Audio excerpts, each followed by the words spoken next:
Student देखिए, आज हम लोग कवरिंग करेंगे बाल विकास एवं शिक्षा 7 के। ठीक है, टॉप मोस्ट इंपॉर्टेंट क्वेश्चन जो आपके पिछले एग्जाम में पूछे जा चुके हैं। ठीक है, वीडियो को पूरा वॉच करिएगा, वेरी इंपॉर्टेंट है। और हाँ, कमेंट बॉक्स में आप आंसर देते हुए चलिएगा। ओके, चलिए देखते हैं। पहला क्वेश्चन है कि बालकों के व्यक्तिगत विकास डैश।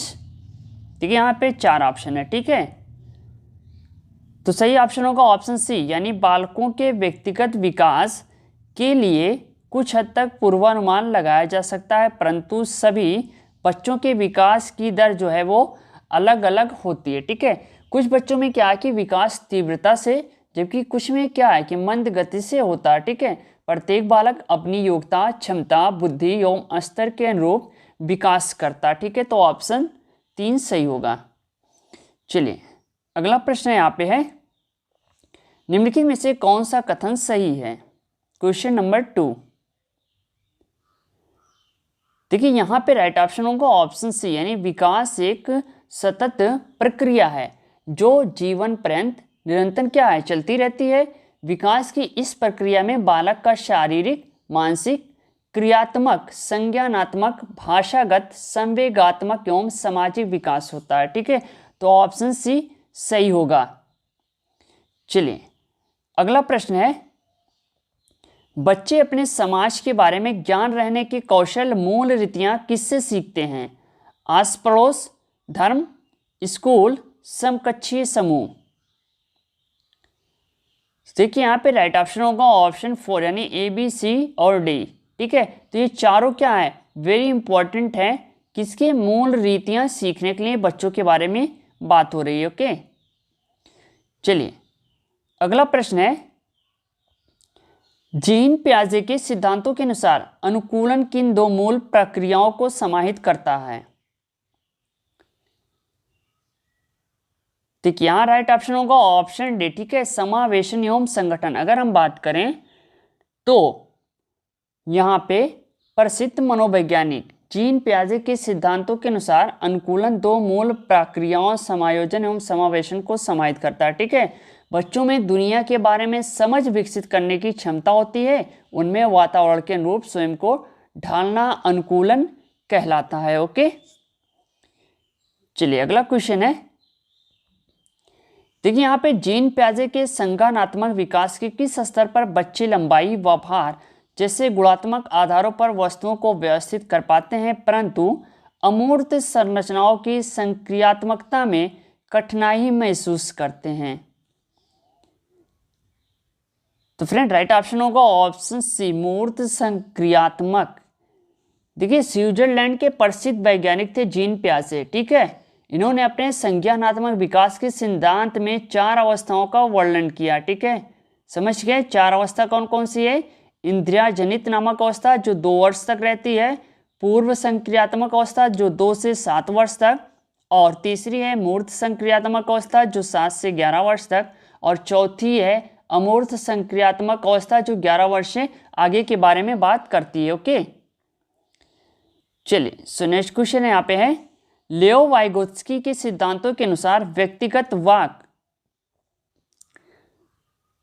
देखिए यहाँ पे लेओ वाइगोत्स्की, ठीक है, सिद्धांतों के अनुसार क्या है कि बच्चों की व्यक्तिगत वाक बच्चों को अपनी सोच विनियमित करने में मदद करती है। ठीक है, तो इस हिसाब से इसका राइट ऑप्शन ए होगा, यानी बच्चों को अपनी सोच विनियमित करने में मदद करती है। चलिए अगला प्रश्न यहाँ पे है, लेओ वाइगोत्स्की के अनुसार शिक्षक बच्चों के अधिगम में किस प्रकार मदद कर सकते हैं। देखिए अगर हम बात करें तो शिक्षक क्या है कि बच्चों को दी जाने वाली मदद की मात्रा और स्वरूप में बदलाव करके क्या है, उनकी अधिगम में मदद कर सकते हैं। ठीक है, बच्चों को सहयोगात्मक समस्या समाधान आधार, यानी अपने बच्चे अपने शिक्षक के निर्देशानुसार अपने साथियों की सहायता से उन समस्याओं का समाधान कर पाते हैं जिन्हें उन्होंने पहले अपने कक्षा में देखा हो। ठीक है, तो इस हिसाब से इसका राइट ऑप्शन होगा ऑप्शन सी, यानी तीसरा, मदद की मात्रा और स्वरूप में बदलाव करके। चलिए सो नेक्स्ट क्वेश्चन है यहाँ पे है क्वेश्चन नंबर 8। पूजा अपनी दोस्त को कहती कि हमें कक्षा के नियमों का पालन करना चाहिए, वरना शिक्षिका हमें बाहर खेलने की अनुमति नहीं देगी। पूजा लॉरेंस कोहलबर्ग के नैतिक विकास के किस चरण में है? देखिए यहाँ पे लॉरेंस कोहलबर्ग के नैतिक सिद्धांत के आज्ञा पालन एवं दंड अभिविन्यास चरण को दर्शाता है। ठीक है, नैतिक विकास के इस चरण में बालकों के मन में क्या है? आज्ञा पालन का भाव दंड पर आधारित होता है। कोहलबर्ग का मानना है कि कोई बालक यदि स्वीकृत व्यवहार अपनाता है तो इसका प्रमुख कारण दंड से स्वयं को बचाना। ठीक है, तो ऑप्शन ए सही होगा, आज्ञा पालन एवं दंड अभिविन्यास। ओके, चलिए अगला प्रश्न यहाँ पे है, हार्वर्ड गार्डन के अनुसार निम्नलिखित में से कौन सा कथन सही नहीं है? देखिए यहाँ पे बात करें तो हार्वर्ड गार्डन ने वर्ष 1983 में बुद्धि के एक नवीन सिद्धांत का प्रतिपादन किया। ठीक है, जिसे गार्डन के बहुबुद्धि सिद्धांत के नाम से जाना जाता है। इस सिद्धांत के अनुसार बुद्धि का स्वरूप एकाकी न होकर बहुकारकीय होता है। ठीक है, तो इस हिसाब से इसका राइट ऑप्शन होगा ऑप्शन ए, यानी बुद्धिमत्ता एक स्थिर तथा अस्थायी विशिष्टता है। चलिए अगला प्रश्न यहाँ पे है, एक बाल केंद्रित शिक्षा में डैश। देखिए यहाँ पे क्या है कि विद्यार्थियों दोनों की सक्रिय भूमिका होती है, शिक्षिका और विद्यार्थी की। ठीक है, शिक्षण अधिगम प्रक्रिया का संचालन बच्चों को ध्यान में रखकर किया जाता है तथा बच्चा प्रश्न पूछने, प्रकरण संबंधित चर्चा करने एवं अपने विचार प्रस्तुत करने आदि के लिए स्वतंत्र होता है। ठीक है, तो इस हिसाब से इसका राइट ऑप्शन होगा ऑप्शन डी, ऑप्शन 4, शिक्षिका एवं विद्यार्थी दोनों की सक्रिय भूमिका होती है। ओके, चलिए सो नेक्स्ट क्वेश्चन है यहाँ पे है, कथन है कक्षाओं में लड़के गणित एवं विज्ञान में लड़कियों से कहीं बेहतर प्रदर्शन करने की क्षमता रखते हैं। कारण लड़कों में लड़कियों की अपेक्षा गणितीय तर्क एवं वैज्ञानिक क्षमताएं सहज रूप से मौजूद होती हैं। देखिए ये लैंगिक पूर्वाग्रह को दर्शा रहा है। ठीक है, यानी समानता पूर्वाग्रह एवं रूढ़िबद्धता के कारण दोनों ही कथनों में क्या है? लैंगिक भेदभाव दिखाई पड़ता है। ठीक है, तो इस हिसाब से ऑप्शन डी सही होगा, यानी ए आर दोनों गलत हैं। ठीक, चलिए अगला प्रश्न है यहाँ पे, राष्ट्रीय शिक्षा नीति 2020 किस पर जोर देती है? देखिए इसका राइट ऑप्शन होगा ऑप्शन ए, ठीक है, पाठचर्या का लचीलापन। यहाँ पे देखिए राष्ट्रीय शिक्षा नीति 2020 ने 34 वर्ष पुरानी राष्ट्रीय शिक्षा नीति 1986 को प्रतिस्थापन कर दिया। ठीक है, शिक्षा नीति का गठन वर्ष 2017 में डॉक्टर के कस्तूरी रंगन की अध्यक्षता में किया गया। ठीक है, तो ये नाम भी पूछ सकता है, वेरी इंपॉर्टेंट है। चलिए अगला प्रश्न है, मूल्यांकन का केंद्र क्या होना चाहिए? देखिए यहाँ पे क्या है कि इसका वर्णन करना ही मूल्यांकन का केंद्र होना चाहिए। यानी मूल्यांकन वह प्रक्रिया है जिसके द्वारा अधिगम परिस्थितियों तथा सीखने के अनुभवों के लिए प्रयुक्त की जाने वाली समस्त विधियों और प्रविधियों की उपदेयता की जांच होती है। ठीक है, तो यहाँ पे राइट ऑप्शन होगा ऑप्शन 4, यानी अधिगम करता क्या और कैसे सीख रहा है इसका वर्णन करना। ठीक है, ये मूल्यांकन का केंद्र होना चाहिए, ध्यान दीजिएगा सीटेट वाले। चलिए अगला प्रश्न यहाँ पे है, निम्नलिखित में से कौन सा विकल्प एक सामाजिक रचनावादी कक्षा कक्ष यानी जिसमें बच्चों की व्यक्तिगत जरूरतों का ध्यान रखा जाता है की व्याख्या करता है? ठीक है, देखिए यहाँ पे बच्चों के व्यक्तिगत जरूरतों को ध्यान में रखा जाए, उन्हें स्वतंत्रता पूर्वक विचार व्यक्त करने, प्रश्न पूछने तथा प्रकरण संबंधी चर्चा करने की आदि की स्वतंत्रता दी जाती है। ठीक है, इसकी व्याख्या करता है बच्चों का आपस में चर्चा करते हुए समूह में कार्य करना एक सामाजिक रचनावादी कक्षा कक्ष जिसमें बच्चों के व्यक्तिगत जरूरतों को ध्यान में रखा जाए।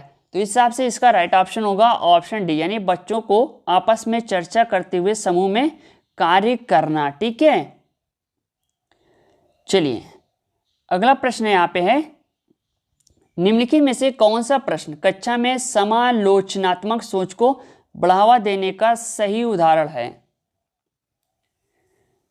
देखिए यहाँ पे बच्चों से अपने शहर में प्रदूषण के विभिन्न कारणों के विश्लेषण कीजिए और प्रदूषण करने के विभिन्न उपाय सोचिए। प्रश्न करने संबंधी उदाहरण सही होगा।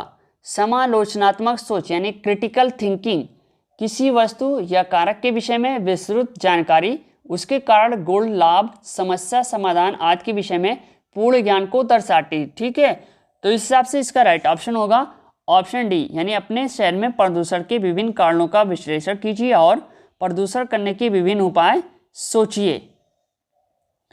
चलिए अगला क्वेश्चन है यहाँ पे है, निम्न में से कौन सा विद्यालयों में समावेशन की संस्कृति को दर्शाता है। ठीक है, क्वेश्चन नंबर 16 वेरी इंपॉर्टेंट है। देखिए यहाँ पे होता क्या है कि सभी को समान रूप से सीखने तथा आगे बढ़ने के अवसर प्रदान करना आदि विद्यालयों में समावेशन की संस्कृति को दर्शाता है। इसके लिए क्या है, विभेदी आकलन को बढ़ावा दिया जाए, विविधता एवं विभिन्नता परिक्षेपों को प्रोत्साहित करना। ठीक है, तो इस हिसाब से इसका राइट ऑप्शन होगा ऑप्शन ए, यानी विद्यार्थियों की जरूरतों को पूरा करने के लिए विभेदी आकलन को बढ़ावा दिया जाता। ठीक है, तो 16 का पहला सही होगा। चलिए क्वेश्चन नंबर 17 स्टूडेंट ध्यान दीजिएगा, संस्कृत रूप से विविध विद्यार्थियों वाली कक्षा में एक शिक्षक को निम्नलिखित में से किससे बचना चाहिए। ठीक है, क्वेश्चन नंबर 17 किससे बचना चाहिए।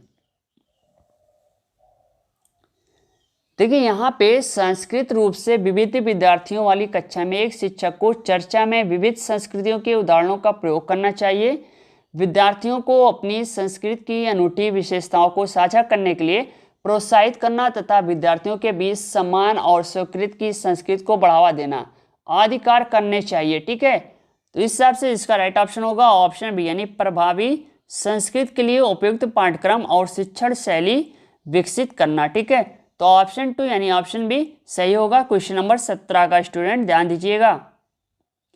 चलिए अगला प्रश्न है स्टूडेंट कि निम्नलिखित में से किससे विद्यार्थी की अक्षरों और शब्दों को पढ़ने, उनकी व्याख्या करने और उन्हें समझने की क्षमता सीधे प्रभावित होती है। ठीक है,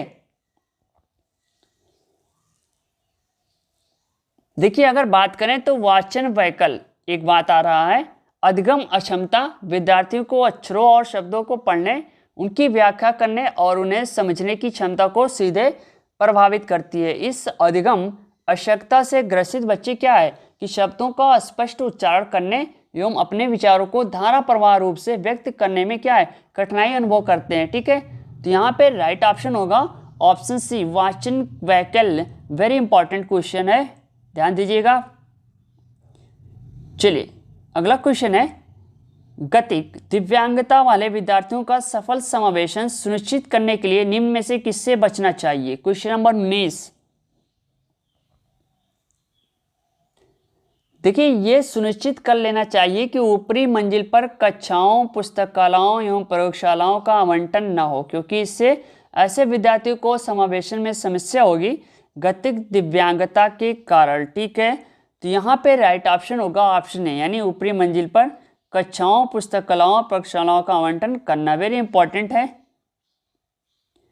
चलिए क्वेश्चन नंबर 20, निम्नलिखित में से कौन सी सृजनात्मक विद्यार्थी की पहचान संबंधी विशेषता नहीं। देखिए यहाँ पे नहीं शब्द लगा, वेरी इंपॉर्टेंट है, यहाँ पे नहीं शब्द लगे हों। ठीक है, देखिए अगर हम बात करें तो अभिसारी सोच सृजनात्मक विद्यार्थियों का लक्षण नहीं है, क्योंकि सृजनात्मक विद्यार्थी में अभिसारी सोच होती है, नवीनता, मौलिकता, उच्च क्रम समस्या समाधान, नवाचारी प्रयोग। ठीक है, तीव्र जिज्ञासा अभिसारी सोच समस्या की पुनर्व्याख्या करता है। वेरी इंपॉर्टेंट है, तो यहाँ पे राइट ऑप्शन होगा ऑप्शन बी, यानी अभिसारी सोच इज राइट ऑप्शन होगा। ओके,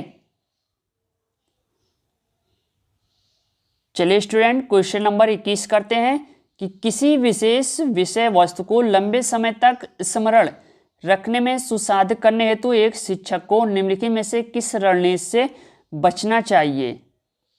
क्वेश्चन नंबर 21 स्टूडेंट ध्यान दीजिएगा, यहाँ पे अगर हम बात करें तो शिक्षक को स्मृति सहायक विधियों को लागू करके वह संगठनात्मक चार्ट बनाकर सीखने पर बल देना चाहिए एवं मानसिक चित्र व रणनीतियों का प्रयोग करना चाहिए। ठीक है, तो यहाँ पे ऑप्शन सी, यानी असंबद्ध शब्द प्रस्तुत करना, इससे बचना चाहिए।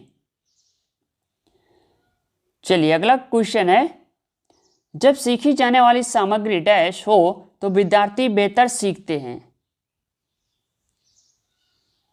यहाँ पे राइट ऑप्शन होगा ऑप्शन बी यानी मौजूदा ज्ञान से जुड़ी हुई। ठीक है, सभी कर लेंगे इसको। चलिए अगला क्वेश्चन है यहाँ पे, निम्नलिखित में से कौन सा कारक शैक्षणिक उपलब्धियों में विद्यार्थियों की विफलता में योगदान देता है? Question number 23। देखिए यहाँ पे क्या है कि गैर प्रासंगिक पाठ्यक्रम, ठीक है, असंबद्ध उदाहरणों का प्रयोग, कठोर परीक्षा प्रणाली एवं शिक्षा का उपेक्षित व्यवहार, ये आदि कारक हो सकते हैं। तो यहाँ पे जो राइट ऑप्शन होगा ऑप्शन बी यानी गैर प्रासंगिक पाठ्यक्रम। ठीक है, ऑप्शन बी सही होगा यहाँ पे। वेरी इंपॉर्टेंट क्वेश्चन है।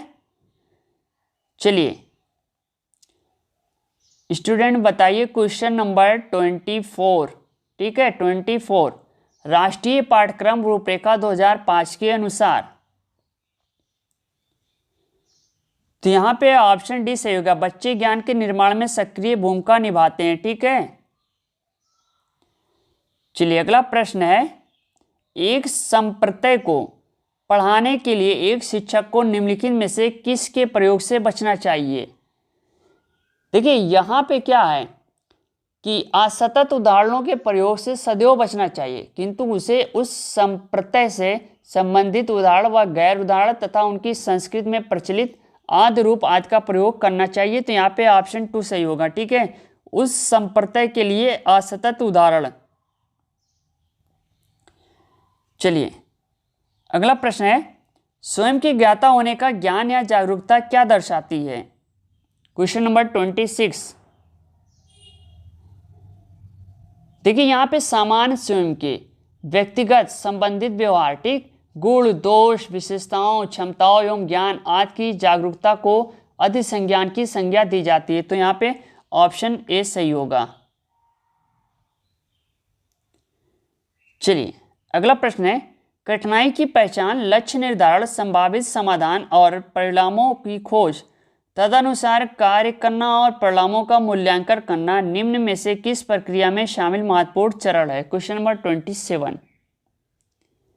देखिए अगर बात करें तो सामान्यतया समस्या समाधान प्रक्रिया के अंतर्गत कठिनाइयों की पहचान की जाती है, लक्षणों का व्यापक स्तर पर निर्धारण, परिकल्पनाओं का निर्माण, संभावित समाधान, परिणामों की खोज तथा तदनुसार कार्य करना। इसके अतिरिक्त व्यापक स्तर पर परिणामों का मूल्यांकन भी किया जाता है। ठीक है, तो इस हिसाब से 27 का जो स्टूडेंट राइट ऑप्शन होगा ऑप्शन सी यानी समस्या का समाधान। वेरी इंपॉर्टेंट क्वेश्चन है। ठीक है, सो फ्रेंड ये थे आज बाल विकास की कुछ क्वेश्चन। ठीक, मिलते हैं नेक्स्ट वीडियो के साथ। और हाँ, कमेंट बॉक्स में हमें कमेंट करके बताना। जो भी हमारे नए व्यूवर्स हैं हमारे चैनल को सब्सक्राइब कर लें। यहाँ पे आपके शिक्षक भर्ती परीक्षा प्लस CTET और UP-TET की तैयारी कराई जाती है। ठीक है, वेरी इंपॉर्टेंट है। चलिए मिलते हैं नेक्स्ट वीडियो के साथ। थैंक यू, धन्यवाद, जय हिंद, जय भारत।